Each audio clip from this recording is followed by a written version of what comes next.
Ya estamos de regreso y vamos a platicar ahora de un trabajo que se ha ido actualizando, además, que elaboraron en el CIDE, sobre los discursos del presidente Andrés Manuel López Obrador, sobre lo que ha venido diciendo, las frases que repite, las palabras que repite.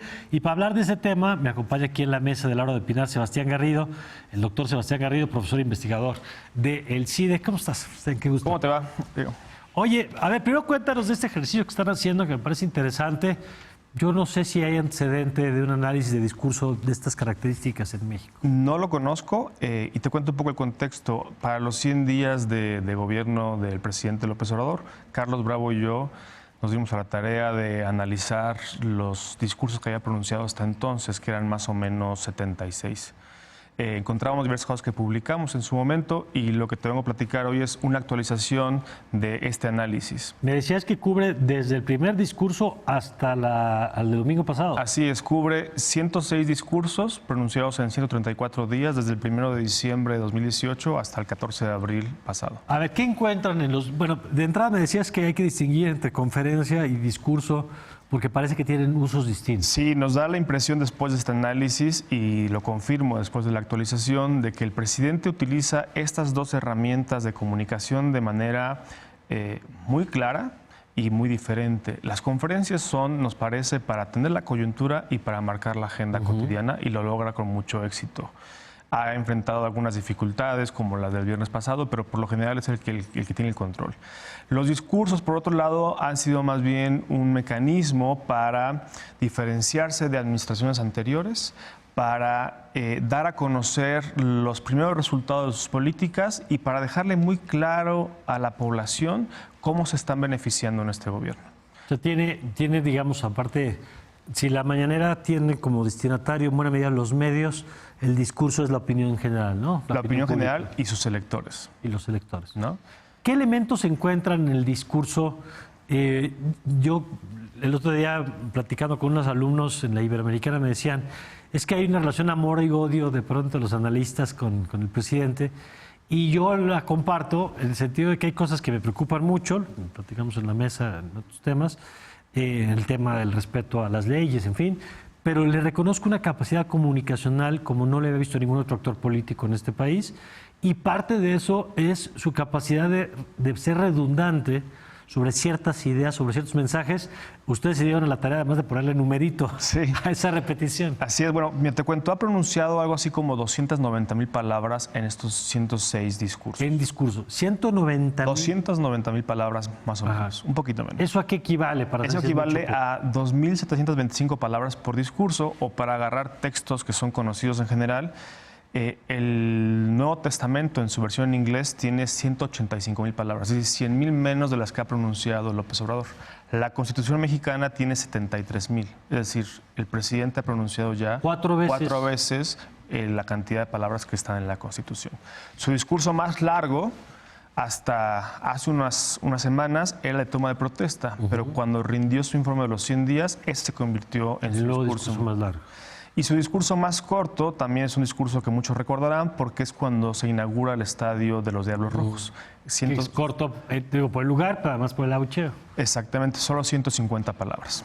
Ahora, cuando nos fijamos en la repetición, como tú mencionas, me parece correctamente, es un maestro en repetir mensajes una y otra vez, y tiene muy claro que es un mensaje consistente el que tiene que comunicar en reiteradas ocasiones. A ver, perdón que te interrumpa en eso, pero yo recuerdo al presidente como candidato, y si hacemos un ejercicio ahorita y le preguntamos a la gente que nos ve frases del presidente López Obrador, estoy seguro que inmediatamente van a decir mafia del poder, van a decir cuarta transformación, van a decir fifís, en fin, ahorita nos dirás, pero en la narrativa, digamos, de la campaña era muy clara, y era, hay una mafia del poder, esta mafia del poder ha afectado al país, y el pueblo organizado pues puede recuperar el poder a través de un partido político, que es Morena, que es La Esperanza, y esa es la repetición, digamos, a lo largo de los años. ¿Como gobernante es distinto el discurso del candidato?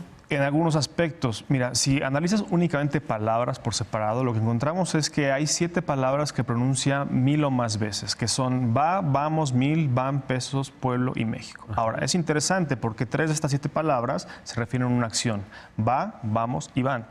Y si se refiere a cosas que el gobierno va a hacer o que ustedes, ciudadanos, van a recibir cierto beneficio, también objetos, 1,000 pesos. Empezamos a notar una presencia de menciones a recursos económicos y ahorita regresamos a eso. Y también el recipiente es el pueblo y es México, ¿no? El pueblo como protagonista. Exactamente. Ahora, si en lugar de fijarnos solamente en las palabras más mencionadas, analizamos los, digamos, pares de palabras más mencionados, se vuelve todavía más sugerente los resultados. Porque el par de palabras más mencionado en sus discursos es 1,000 millones.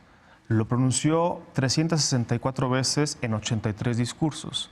Si simplemente consideramos el número promedio de veces que pronunció esta palabra en sus 106 discursos, nos da un número de 3.4 veces pronunció 1,000 millones en sus discursos.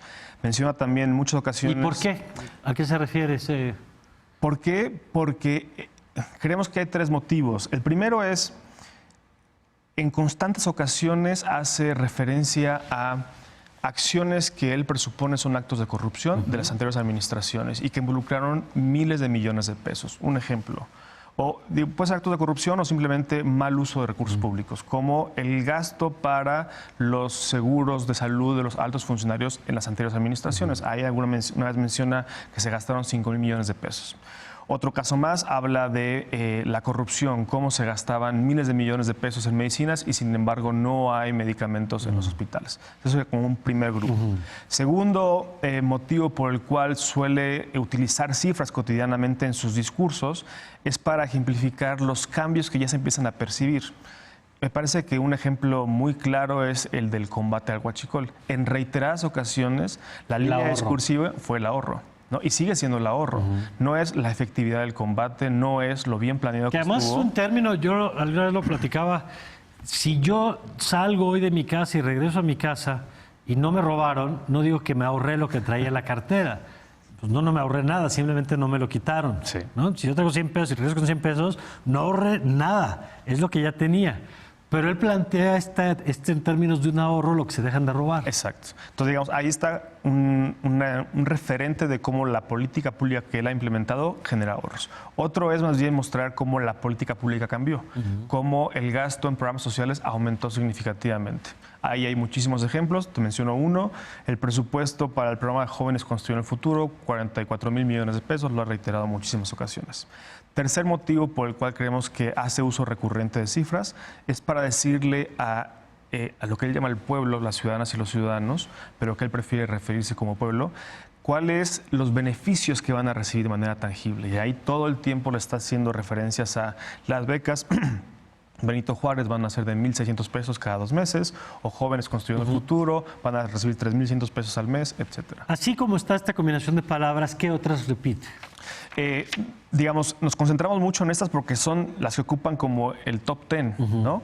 Y no encontramos de manera interesante otras que, digamos, te llevan a otra temática diferente, lo cual reitera esto. Sí, digamos, esta capacidad de mantenerse en su discurso. Exactamente. Yo esperaba encontrar cosas como periodistas fifís o, en fin, algunos de los temas que tú mencionaste y no son un tema recurrente dentro de sus discursos. No, porque tiene que ver con esto que hablas a lo mejor de la diferencia entre la mañanera como un espacio para colocar temas en medios y el espacio del discurso.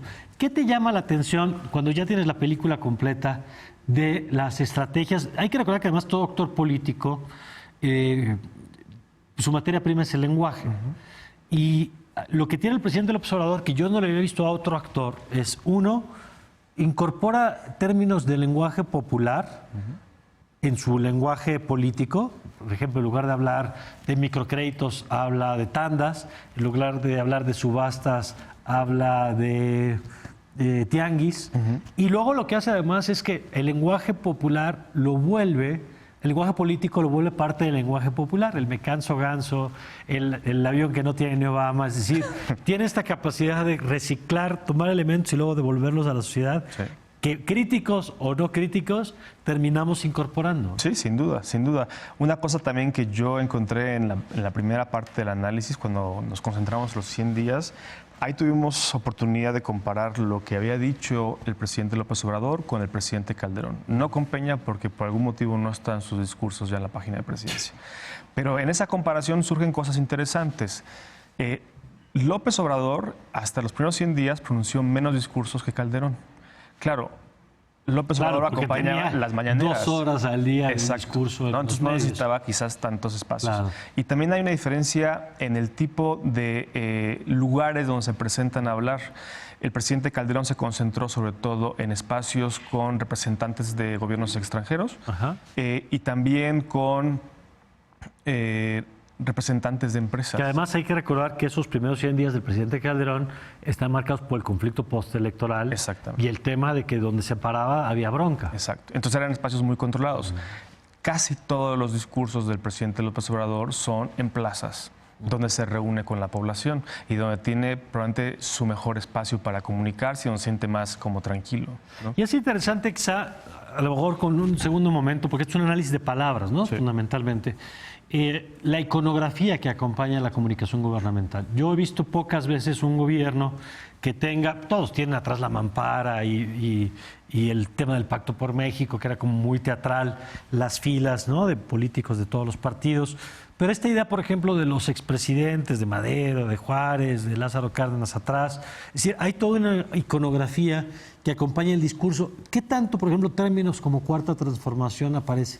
No aparece en las primeras 30 pares de palabras, por ejemplo. Ya, es No está en el interesante discurso porque ya lo están llevando, digamos, a la práctica, ¿no? Regresando al tema de la iconografía, a mí también me ha sorprendido. Me parece que la producción de los eventos en general es notable. Y eso contrasta mucho con el periodo de transición, ¿no? Donde todo era en la casa de campaña, eran unos cuadros viejos también de expresidentes o de personajes notables de la historia mexicana. Pero ahora ves como una producción muy cuidada, la cámara que está en todas las mañaneras, cómo se mueve, ángulos y demás. Han invertido mucho en eso y se ve que tiene personas alrededor que son expertos en el tema. ¿Qué utilidad tiene el hacer el estudio del discurso político, usted? Pues, digamos, en este caso en particular me parece que nos permitió entender, por un lado, esta distinción entre el uso de la mañanera y de los discursos, y también cómo en buena medida estamos concentrados en las mañaneras y en la cotidianidad y en, digamos, la discusión que se genera a partir de las declaraciones del presidente cada mañana y dejamos de lado el análisis de cómo se está comunicando con buena parte de la sociedad cuando va a los eventos. Y eso me parece también que es muy relevante, entender cuál es su lenguaje, qué tipo de temas es los que trata y la diferencia que hace él de manera consciente en cada espacio. Y el acento, digamos, por lo que nos dices, que quizá la mañanera tiene un componente más ideológico y el discurso tiene un componente mucho más pragmático en términos de qué beneficio tiene la gente directamente. Siempre, por supuesto, acompañado de elementos ideológicos que son consistentes con lo que ocurre en la mañanera, pero lo que es predominante sí son estos mensajes claros, contundentes de somos diferentes a lo que había antes, así estamos siendo diferentes y ustedes están beneficiando de esta manera en particular. Pues mira, te lo dejo un poco como inquietud. Sería muy interesante más adelante, yo no sé si hasta habría material para ello, analizar los discursos de la oposición. Sí, claro. Porque lo que tenemos hoy es un actor que cada vez se vuelve más protagónico en la vida pública, ¿no? Lo acabamos de platicar en la mesa anterior, ahora con el asunto del memorándum, pues es un desafío para el Poder Judicial, para los legisladores, de qué rol tienen en la definición de las reglas de este país. Pero la oposición, digamos, me parece que, además de que se ve poco en medios, que esa pues, podría ser una discusión de si tiene que ver con la cobertura o no, hay, me parece que una pobre articulación de un discurso que no corresponde con nuestro, que es una disciplina férrea de estar entregando el mismo mensaje con mucha claridad a quién le están hablando y quién le está comunicando. Sí, es una combinación, me parece, como tú dices, del espacio que pueden tener en medios, de no haber encontrado un mensaje que sea el caballito de batalla para llevar una campaña como oposición y también quizás el temor pues, de haber estado en el gobierno en el pasado y que, en fin, hay expedientes, historias, etcétera. Pues sí, porque de pronto se les ve muy callados. Entonces, ¿se puede consultar este estudio? La versión hasta los 100 días ya está en línea y yo pongo esta misma noche saliendo de acá público. Eso, me parece muy bien, Sebastián. Pues muchas gracias. Te agradezco. Gracias por el trabajo y será interesante darle seguimiento. Claro que sí. Muchas gracias. Y con